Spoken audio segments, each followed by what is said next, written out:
మొత్తానికి కొన్ని కీలకమైనటువంటి అంశాలు వార్తాపత్రికలలో కనిపిస్తూ ఉన్నాయి. ముఖ్యంగా ఫోన్ ట్యాపింగ్ కేసులో విదేశాలకు పరారైనటువంటి ప్రభాకర్ రావు 9 తారీఖు రోజు సిట్ ముంగట హాజరు కాబోతున్నట్టుగా తెలుస్తూ ఉంది. ఆయన ఏది అమెరికా నుంచి బయలుదేరుతున్నాడట. కేటీ రామారావు గారు కూడా మరి వచ్చిండో వస్తుండో, మరి ఇద్దరు కలిసే రాకపోయారు, అయిపోయేది కదా, మంచిగా ఉంటుంది.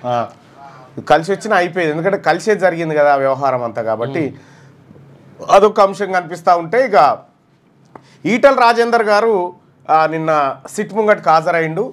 కాళేశ్వరం కమిషన్ ముందుకు హాజరైనటువంటి సందర్భంలో ఆయన నాకేం సంబంధం లేదు అనేటువంటి కొన్ని మాటలు చెప్పినప్పటికి కూడా కొంత మాత్రం డిఫెన్స్లో ఉన్నట్టుగా అనిపిస్తూ ఉంది. ఆయన ఎట్లా అంటే, గతంలో ప్రెస్ మీట్ పెట్టి చెప్పిందేమో అంత కాళేశ్వరం కేసీఆర్ చలవనే, కేసీఆర్ కారణంగానే కేసీఆర్ తోటి అయింది, నాకు ఏ సంబంధం లేదని చెప్పిండు. కానీ ఇక్కడ ఈ కమిషన్ ముందు మాత్రం క్యాబినెట్ ఉమ్మడి నిర్ణయాలు తీసుకుంది, మంత్రులు తీసుకున్నారు, అందరం కలిసి చేసినాము అనేటువంటి చర్చ లోపల జరిగింది. సరే, బయటకు వచ్చి మీడియా ముంగట ఏం మాట్లాడినప్పటికి కూడా చర్చనైతే ఇట్లా జరిగినట్టుగా కనిపిస్తూ ఉంది.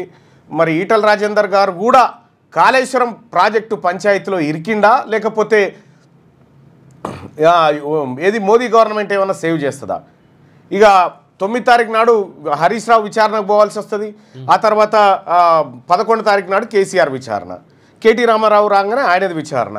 సో ఈ అన్ని అంశాలు రాజకీయంగా విపక్ష పార్టీల్లో కొంత అలజడి సృష్టిస్తూ ఉంటాయి. లేటెస్ట్ న్యూస్ తెలుగు మరియు ఇంగ్లీష్ అప్డేట్స్ కోసం ఇప్పుడే క్యూన్యూస్ అఫీషియల్ యాప్ ని ప్లే స్టోర్ నుండి డౌన్లోడ్ చేసుకోండి. సరికొత్త సమాచారాల కోసం క్యూన్యూస్ వెబ్సైట్ ని ఫాలో అవ్వండి. ఛానల్లో ప్రాంతీయ, జాతీయ, అంతర్జాతీయ వార్తలు వీక్షించండి. లైక్ చేయండి.